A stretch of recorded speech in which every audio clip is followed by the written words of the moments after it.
నిఘా TV news కు స్వాగతం. ముందుగా హెడ్లైన్స్. 6 రోజులు భారీ వర్షాలు కురిసే అవకాశం ఉంది. ప్రపంచ బల్క్ డ్రగ్స్ రాజధానిగా హైదరాబాద్ సీఎం రేవంత్ రెడ్డి.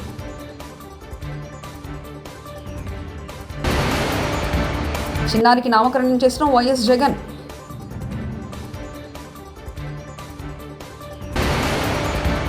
బీసీ బిల్లులో ముస్లింలు కలవడాన్ని బీజేపీ వ్యతిరేకిస్తుంది. బండి సంజయ్.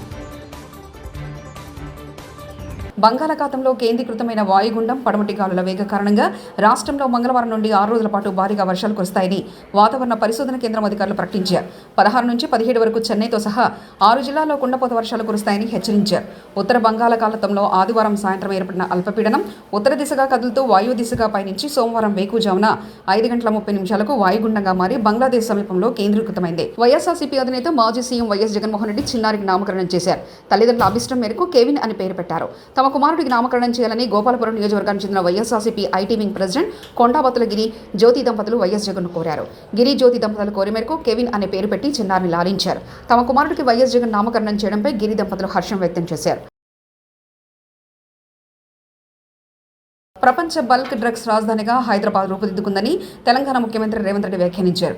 ఇవాళ ఐకార్ బయోలాజిక్స్ కొత్త యూనిట్ శంకుస్థాపన చేశారు. ఈ కార్యక్రమంలో ముఖ్యమంత్రి రేవంత్ రెడ్డి పాల్గొని మాట్లాడారు. దేశంలోనే 33% వ్యాక్సిన్, బల్క్ డ్రగ్స్లో 43% ఇక్కడి నుంచే ఉత్పత్తి అవుతున్నాయని నొక్కి చెప్పారు. కోవిడ్ సమయంలో జినోమ్ వ్యాలీ నుంచే ప్రపంచ దేశాలకు వ్యాక్సిన్ ఎగుమతి చేసిన ఘనత ఇక్కడి పారిశ్రామికవేత్తలని ఉద్ఘాటించారు సీఎం రేవంత్ రెడ్డి. పేరు తీసుకొచ్చు అదే కాకుండా కోవిడ్ ప్రపంచాన్నే భయపెడుతున్న సందర్భంలో కోవిడ్ పేరు తలుసుకోవడానికే, కోవిడ్ వచ్చింది అని అంటే కుటుంబ సభ్యులు కూడా వాళ్ళని తాకడానికి, వాళ్ళని చూడడానికి భయపడుతున్న సందర్భంలో జినోమ్ వ్యాలీ నుంచే మనం వ్యాక్సిన్ను తయారు చేసి ప్రపంచ దేశాలకు, దాదాపుగా 100 దేశాలకు ఇక్కడి నుంచే మనం వ్యాక్సిన్ అందించినామంటే ఆ గొప్పతనం కూడా ఇక్కడి పారిశ్రామికవేత్తలది, ఇక్కడి పరిశ్రమలు ఉత్పత్తి చేసిన వ్యాక్సిన్ అని చెప్పి తెలంగాణ రాష్ట్ర ప్రభుత్వం గర్వంగా చెప్పుకుంటుంది. ఈరోజు తెలంగాణ రాష్ట్ర ప్రభుత్వం, పార్టీలు ప్రభుత్వాలు మారినా విధానాలు మారలేదు.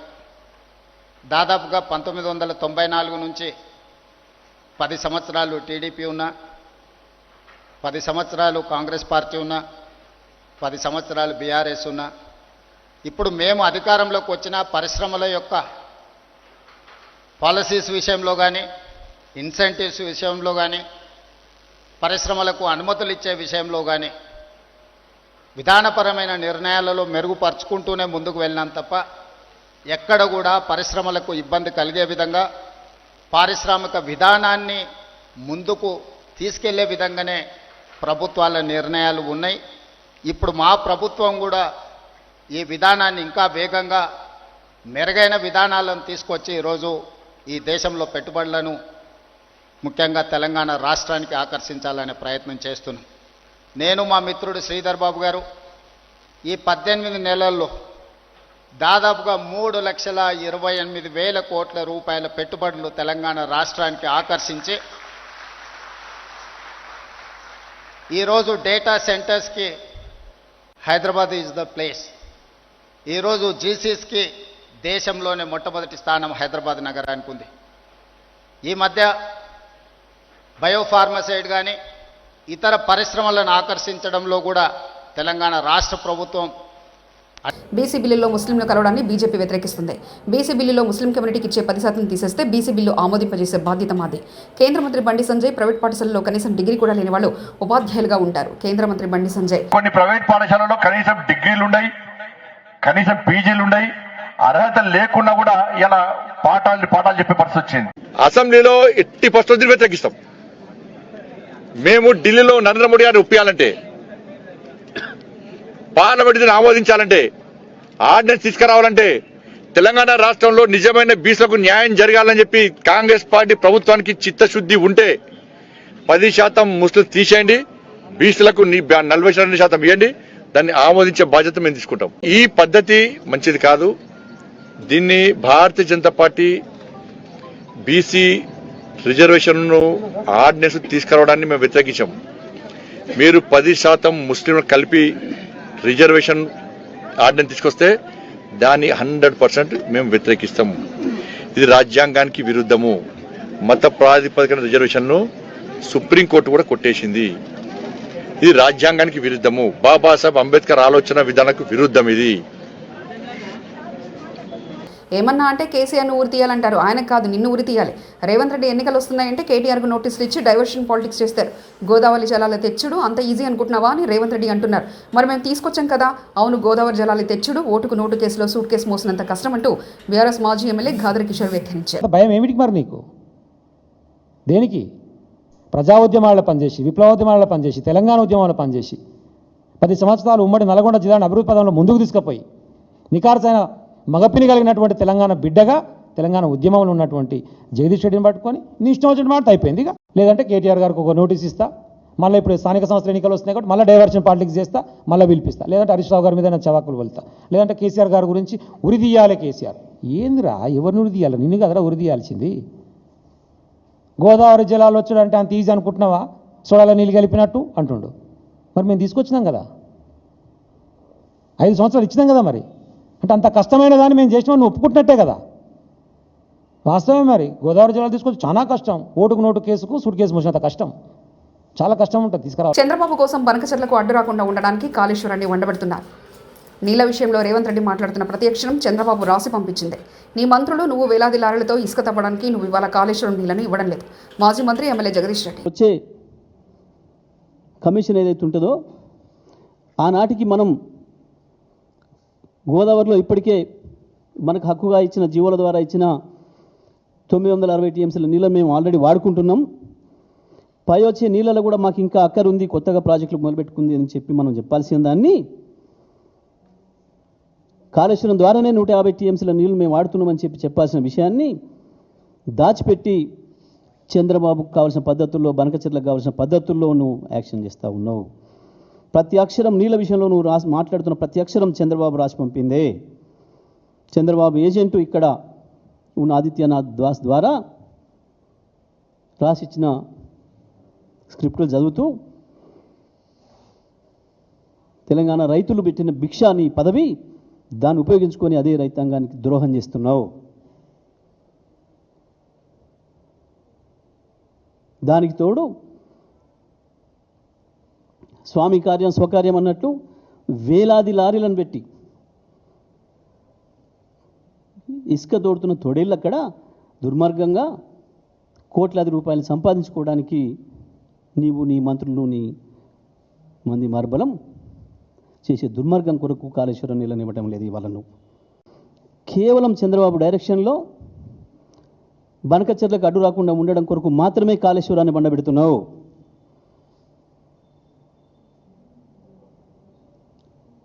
రేపొచ్చే కమిషన్ ఏదైతే ఉంటుందో ఆనాటికి మనం గోదావరిలో ఇప్పటికే మనకు హక్కుగా ఇచ్చిన జీవోల ద్వారా ఇచ్చిన 960 టీఎంసీల నీళ్ళని మేము ఆల్రెడీ వాడుకుంటున్నాం.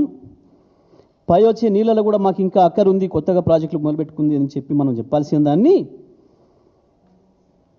కాళేశ్వరం ద్వారానే 150 టీఎంసీల నీళ్ళు మేము వాడుతున్నామని చెప్పాల్సిన విషయాన్ని దాచిపెట్టి చంద్రబాబుకు కావాల్సిన పద్ధతుల్లో, బనకచెర్లకు కావాల్సిన పద్ధతుల్లో నువ్వు యాక్షన్ చేస్తూ ఉన్నావు. ప్రతి అక్షరం నీళ్ళ విషయంలో నువ్వు మాట్లాడుతున్న ప్రతి అక్షరం చంద్రబాబు రాసి పంపిందే. చంద్రబాబు ఏజెంటు ఇక్కడ ఉన్న ఆదిత్యనాథ్ దాస్ ద్వారా రాసిచ్చిన స్క్రిప్టులు చదువుతూ తెలంగాణ రైతులు పెట్టిన భిక్ష నీ పదవి, దాన్ని ఉపయోగించుకొని అదే రైతాంగానికి ద్రోహం చేస్తున్నావు. దానికి తోడు స్వామి కార్యం స్వకార్యం అన్నట్టు వేలాది లారీలను పెట్టి ఇసుక తోడుతున్న తొడేళ్ళు అక్కడ దుర్మార్గంగా కోట్లాది రూపాయలు సంపాదించుకోవడానికి నీవు, నీ మంత్రులు, నీ మంది మార్బలం చేసే దుర్మార్గం కొరకు కాళేశ్వరం నీళ్ళని ఇవ్వటం లేదు. ఇవాళ నువ్వు వైఎస్ఆర్సీపీ అధ్యక్షుడు మాజీ ముఖ్యమంత్రి వైఎస్ జగన్మోహన్ రెడ్డిని కరెడి గ్రామ రైతులు కలిశారు. చంద్రబాబు ప్రభుత్వం బలవంతంగా భూములు లాక్కోవాలని చూస్తుందంటూ ఫిర్యాదు చేశారు. పచ్చని పంట పొలాలను లాక్కుంటే తమ పరిస్థితి ఏంటంటూ ఆవేదన వ్యక్తం చేశారు. రైతులకు ధైర్యం చెప్పిన వైఎస్ జగన్ మీ పోరాటానికి అండగా ఉంటామంటూ భరోసా ఇచ్చారు. అవసరమైతే గ్రామానికి కూడా వస్తామని జగన్ చెప్పారు. వైఎస్ జగన్మోహన్ రెడ్డి కలవడం జరిగింది. రైతులందరూ మేమందరం కూడా వచ్చేసేసి వారు ఒకటే చెప్పారు, ఖరేడు గ్రామ పంచాయతీలో 1 ఎకరా కూడా అక్విజిషన్కి మేము ఒప్పుకోము. సంవత్సరానికి 2 పంటలు పండే భూమిని వాళ్ళకే ఇవ్వాలి. ఎక్కడైతే వేకెంట్ ల్యాండ్ ఎక్కువ ఉందో అక్కడ అక్విజిషన్ చేసి వాళ్ళకి వచ్చే విధంగా చేయాలి. కానీ ఈ విధంగా చాలా అన్యాయం. ఇది తీవ్రంగా చెప్పడం జరిగింది ముఖ్యమంత్రి గారు, మాజీ ముఖ్యమంత్రి గారు. ముఖ్యంగా ఎవరైతే ఇండో సోలార్ కంపెనీ ఉందో వాళ్ళకి ఆల్రెడీ మా హయాంలో మేము పొలం ఇవ్వడం జరిగింది. వాళ్ళ దగ్గర 500 కోట్ల డబ్బులు తీసుకొని రైతులకు ఇవ్వడం జరిగింది. అక్కడ అలాంటి చేసిన భూమిని అక్కడ ఇవ్వకుండా ఇక్కడ పంపించడం మరం ఏదో మాకు అర్థం కావట్లేదు. దాని మీద కూడా మాట్లాడటం జరిగింది. తప్పకుండా రాబోయే రోజుల్లో వైఎస్ఆర్ కాంగ్రెస్ పార్టీ అండగా ఉంటుంది రైతులకు కూడా అని చెప్పడం జరిగింది. దాన్ని ఉద్దేశించి రైతులందరూ కూడా మాట్లాడటం జరుగుతుంది. మిరియం శ్రీనివాసులు ఈ రోజున ప్రతిపక్ష నేత గౌరవనీయులు జగన్మోహన్ రెడ్డి గారిని రైతు బృందం కలవటం, మాకు పూర్తి సహాయ సహకారాలు అందించాలని, మా భూములపై రాష్ట్ర ప్రభుత్వం కన్నేసిందని, మా భూముల్లో ఏమన్నా నిధులు నిక్షేపాలు ఏమన్నా ఉంటే కావాలని అదే భూములు కావాలని పట్టుబడుతున్నారో ఏంటోననేటువంటిది కూడా మేము జగన్మోహన్ రెడ్డి గారికి తెలియపరిచాం. అయితే జగన్మోహన్ రెడ్డి గారు స్పష్టంగా ఏం చెప్పారంటే, చింతామోహన్ కేంద్ర మాజీ మంత్రి, కాంగ్రెస్ పార్టీ సీనియర్ నాయకులు సంచలన వ్యాఖ్యలు. తిరుపతి గురించి మాట్లాడడానికి బండి సంజయ్ ఎవరు? 1000 మంది అన్యమతస్తులు ఉన్నారని బండి సంజయ్ చెప్తున్నారు. మీ లెక్క తప్పు. తిరుమలకొండపై 5000 మంది అన్యమతస్తులు ఉన్నారు. వాళ్ళెవరు, ఏం పనిచేస్తున్నారు మీకు తెలుసా?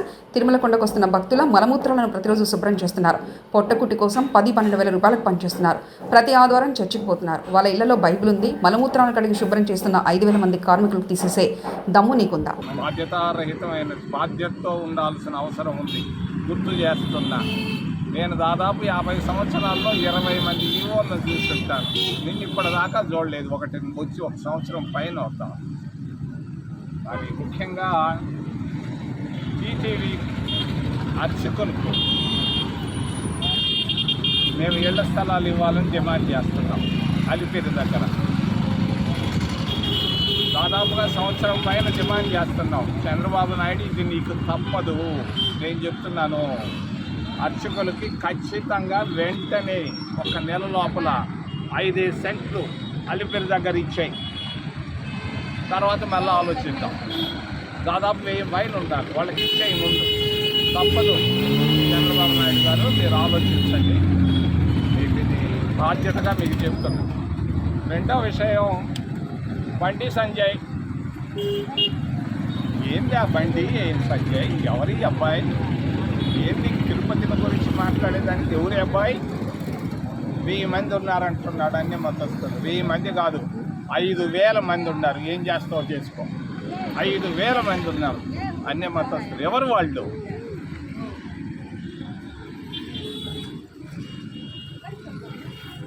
తుడిసేవాళ్ళు,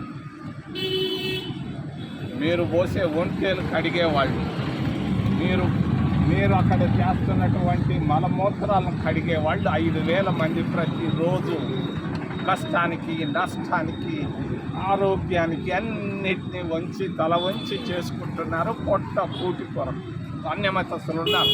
మా వాళ్ళు ఉన్నారు, మేము కాదంటాం. 5000 మంది ఉన్నారు. 10,000 రూపాయలు, 12,000 రూపాయలు పని చేస్తున్నారు. సాయంకాలం ఆదివారం చర్చికి పోతాం. ఏం చేయగలవు నువ్వు? తెలంగాణ నుంచి తీసుకొస్తావా సంజయ్?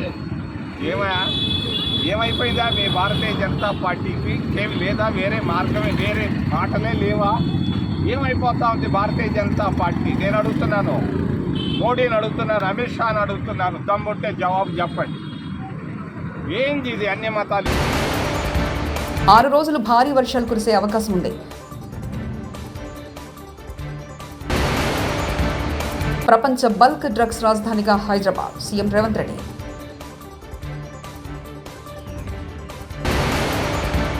చిన్నారికి నామకరణం చేసిన వైఎస్ జగన్.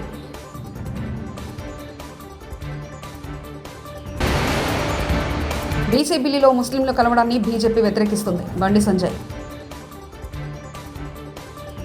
ఇవి బులెటిన్ విశేషాలు. చూస్తూనే ఉండండి నిఘా టీవీ న్యూస్.